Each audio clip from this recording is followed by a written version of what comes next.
고린도 교회 한 성도가 초대를 받습니다.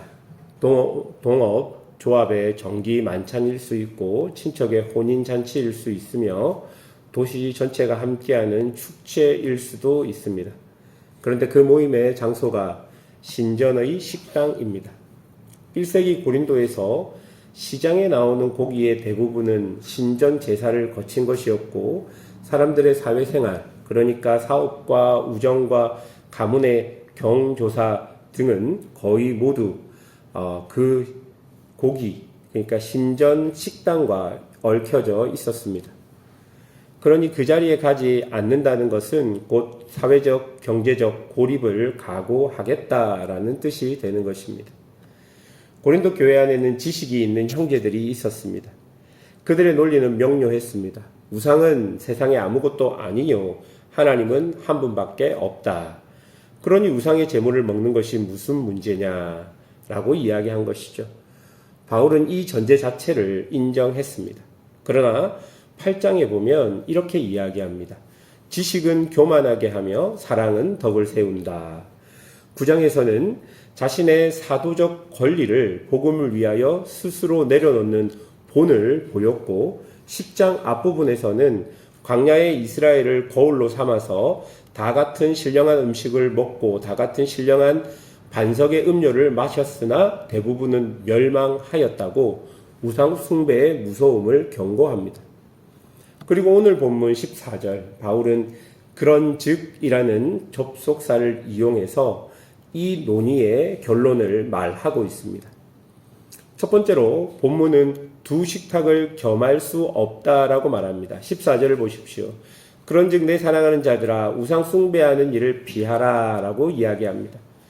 여기서 피하라라는 것은 한 번의 결단으로 끝내는 것이 아니라 계속해서 습관적으로 피하는 것, 도망하는 것을 말합니다. 그리고 바울은 우리를 어떤 식탁으로 데려갑니다. 16절 보십시오. 우리가 축복하는 바 축복의 자는 그리스도의 피에 참여함이 아니며 우리가 떼는 떡은 그리스도의 몸에 참여함이 아니냐. 여러분, 이 16절에서 반복적으로 나오는 단어는 참여입니다. 이것은 교제와 연합을 뜻하는 단어입니다. 그러니까 우리가 그리스도의 피와 그리스도의 떡에 참여하는 성찬은 단순한 기념의식이 아니라 그 잔을 마실 때, 그 피를 마실 때 우리는 그리스도와 연합하고 그리스도께 참여하는 그런 식탁이 된다라는 것을 바울이 이야기합니다. 그리고 17절에서 바울은 떡이 하나요 많은 우리가 한 몸이니 이는 우리가 다 한 떡에 참여함이라. 이런 성찬은 나를 그리스도와 수직으로 연결시킬 뿐 아니라 같은 떡에 참여하는 형제 자매와 나를 수평적으로 연합시키는 또 중요한 역할을 한다라고 이야기하는 것이죠. 한 분 그리스도를 함께 먹음으로 교회가 한 몸이 되었다라는 것입니다. 지금 바울은 16절과 17절에서 참여의 논리를 설명하고 있습니다. 이 참여의 논리가 우리에게 두 방향을 말해주는데요. 먼저는 옛 언약을 보게 하는 겁니다. 18절에 보니까 육신을 따라 난 이스라엘을 보라. 제물을 먹는 자들이 제단에 참여하는 자가 아니냐. 여러분, 제물을 먹는 자는 그 제단의 동참자가 된다라고 이야기합니다. 그렇다면 우상의 제사를 먹고 우상의 제물을 먹는 것, 그것이 무엇이냐 그렇게 질문하고 있는 것이죠. 19절 우상의 제물은 무엇이며 우상은 무엇이냐. 여러분, 바울은 이미 우상과 우상 제물은 아무것도 아니라고 이야기합니다. 그러나 20절을 보십시오. 이방인이 제사하는 것은 귀신에게 하는 것이요 하나님께 제사하는 것이 아니니라고 말합니다. 즉 우상 자체는 허상입니다. 그러나 그 우상 제사 배후에는 실제하는 영적 세력인 귀신이 있다라고 이야기합니다. 그러므로 우상의 식탁에 참여하는 것은 곧 귀신과 더불어 귀신에게 참여하는 자가 된다라고 바울이 이야기합니다. 여러분, 21절에서 바울이 강조하는 것이 보이는데요. 21절 너희가 주의 잔과 귀신의 잔을 겸하여 마시지 못하고 주의 상과 귀신의 상을 겸하여 참여하지 못하리라. 바울은 두 번이나 너희가 참여할 수 없다, 겸해서는 안 된다, 겸할 수 없다라고 이야기합니다. 불가능을 선언한 것이죠. 마치 주님께서 복음서에서 너희가 하나님과 재물을 겸하여 섬기지 못한다 하신 것과 같은 것입니다. 즉 식탁은 단순한 식사가 아니라 언약의 자리라는 것입니다. 구약에서 여호와의 상은 곧 제단을 가리킵니다. 그리고 한 식탁에 앉는다는 것은 그 식탁의 주인과 언약의 교제를 나눈다는 뜻입니다. 그러므로 두 언약의 식탁에 동시에 속하는 것은 윤리적인 잘못일 뿐 아니라 존재 자체가 성립할 수 없다라고 바울이 이야기합니다. 그리고 두 번째로 본문은 자유에 대해 말합니다. 여러분 앞에 맥락을 보자면 우리는 바울이 모든 고기를, 모든 식사의 자리를 금하는 율법주의로 치닫고 있다라고 오해하기 쉽습니다. 그러나 바울은 곧바로 그 방향을 바로 잡는데요. 23절. 모든 것이 가하나 모든 것이 유익한 것이 아니요 모든 것이 가하나 모든 것이 덕을 세우는 것이 아니다라고 이야기합니다. 바울이 말하는 자유의 기준은 내가 할 수 있는가 그게 아니라는 것입니다. 덕을 세우는가입니다. 그리고 24절. 누구든지 자기의 유익을 구하지 말고 남의 유익을 구하라 라고 말하며 이것이 그리스도인의 자유를 다스리는 단 하나의 원리라는 것을 우리에게 알려줍니다. 여러분 바울은 구체적인 경우를 듭니다. 첫째는요. 시장에서 파는 고기를 양심을 위하여 묻지 말고 먹으라고 말합니다. 왜입니까? 이 땅과 거기에 충만한 것이 주의 것임을 알기 때문입니다. 그러니까 온 땅도 주의 것이고 시장의 고기도 본래는 주의 것이다 라는 것이죠. 감사함으로 받으면 된다라고 말하는 겁니다. 그런데 둘째로 보면 믿지 않는 자가 초대하거든 차려놓은 것을 묻지 말고 먹으라 라고 말합니다. 여기까지 바울은 성도의 자유를 넓게 열어둡니다. 여러분 복음은요 우리를 음식 규례의 노예로 되돌려 놓지 않습니다. 그러나 셋째 보시면 바울은 단 한 가지 단서를 놓아두는데요. 28절을 보십시오. 누가 너희에게 이것이 재물이라 말하거든 알게 한 자와 그 양심을 위하여 먹지 말라. 여러분 이때 문제가 되는 양심은 누구의 것입니까? 바울은 분명히 이야기합니다. 29절. 내가 말한 양심은 너희의 것이 아니요 남의 것이니. 여러분 곧 자유를 제한하는 이유가 내 양심이 약해서가 아니라 곁에 있는 한 사람을 배려하기 위함입니다. 내 자유는 참되지만 그 자유를 사랑이 다스려야 한다는 것입니다. 사랑은 때로는 내 권리를 스스로 내려놓는 자리에서 드러나게 되는 것이죠. 세 번째로 본문은 자유의 목적을 이웃의 유익과 하나님의 영광이라고 말하고 있습니다.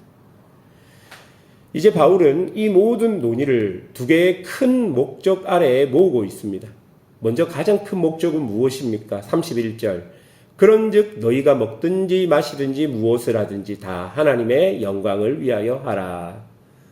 바울은요, 먹고 마시는 것처럼 지극히 평범하고 일상적인 일조차 하나님의 영광이라는 목적으로 향해 있어야 한다라고 말합니다. 여러분 그리스도인들에게 따로 떼어 놓는 세속이라 부르는 영역은 없습니다.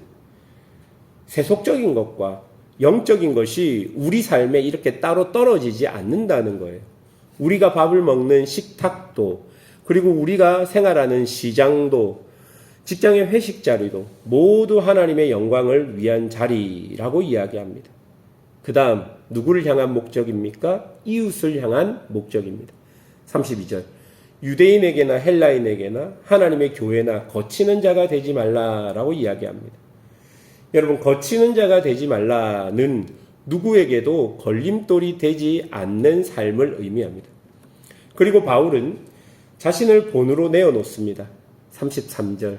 나도 모든 일에 모든 사람을 기쁘게 하여 나의 유익을 구하지 아니하고 많은 사람의 유익을 구하여 그들로 구원을 받게 하라. 나의 유익이 아니라 많은 사람의 유익을 구하는 그 목적이 무엇입니까? 그들로 구원을 받게 하려 함이라. 여러분, 자유의 절제는 한낱 예절의 문제가 아니라 마침내 사람을 살리는 데까지 나아갈 수 있다라고 이야기하는 것이죠. 그리고 11장 1절, 내가 그리스도를 본받는 자가 된 것 같이 너희는 나를 본받는 자가 되라. 바울이 자기 유익을 구하지 않고 많은 사람의 구원을 위해 자기 스스로 자기의 자유를 내려놓는 그 삶, 여러분, 그 삶을 따라 살아라고 하는데요.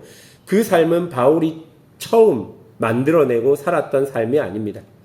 그것은 그리스도를 본받는 삶입니다. 자기를 구하지 아니하고 도리어 많은 사람의 대속물로 자기의 목숨을 내어주신 그리스도, 그분이 자유를 사랑으로 쓰신 분의 원형이 되는 것입니다. 사랑하는 성도 여러분, 오늘 우리는 두 식탁 앞에 서 있습니다. 한편에는 주의 식탁이 있고요. 우리는 그 한 떡에 참여하는 그리스도의 몸과 연합하고 같은 떡을 나누는 형제자매와 한 몸이 됩니다. 이 식탁은 우리에게 우리가 누구인지를 분명히 알려줍니다. 그런데 다른 한편의 식탁은 이 세상 수많은 식탁입니다. 그리고 그 식탁은 우리에게 속삭입니다. 여기 앉지 않으면 너는 외로워질 것이고 손해볼 것이다 라고 그렇게 속삭이는 것이죠. 그러나 오늘 본문에서 바울은 분명히 이야기합니다. 두 식탁을 겸하여 섬길 수 없다. 우리 마음과 충성이 두 주인에게 동시에 속할 수 없다라는 것입니다. 여러분, 그러나 이것은요, 세상에서 도망쳐 담을 쌓고 살라는 말이 아닙니다. 우리의 자유는 참됩니다. 땅과 거기에 충만한 것이 다 주의 것이기에 우리는 감사함으로 이 세상을 누리면 됩니다. 그런데 이 자유를 무엇을 위해 쓰는가? 그것이 문제인 것이죠. 바울은요, 우리 손에 두 개의 나침판을 지어줍니다. 이웃의 유익과 하나님의 영광이라는 나침판입니다. 내 자유 곁에 있는 약한 형제를 넘어뜨린다면 사랑이 그 자유를 절제해야 하는 것입니다. 그리고 내가 먹고 마시는 가장 작은 일조차 하나님의 영광을 향하여 해야 한다라는 것입니다. 여러분, 우리는 무속이라는 곳에서 디아스포라의 자리에서 믿음을 지키며 살아가는 사람들입니다. 우리 앞에 날마다 여러 식탁들이 차려질 것입니다. 어느 자리에 앉을 것인지, 우리의 자유를 누구를 위해 쓸 것인지, 그 모든 선택의 한복판에 우리가 서 있다는 것을 기억하십시오. 자기를 구하지 않고 우리를 위하여 자기를 내어주신 예수 그리스도를 그 식탁의 선택 앞에서 바라보아야 하는 것입니다. 그리고 그 그리스도를 본받아 우리도 그 그리스도와 함께 우리 자유를 하나님의 영광을 위해 또한 이웃의 유익을 위해 그렇게 사용하는 자가 되라고 본문은 이야기하고 있는 것입니다. 오늘 본문을 기억하시면서 그렇게 세상을 살아가는 그리스도인들이 되시기를 주님의 이름으로 축원합니다. 기도하겠습니다.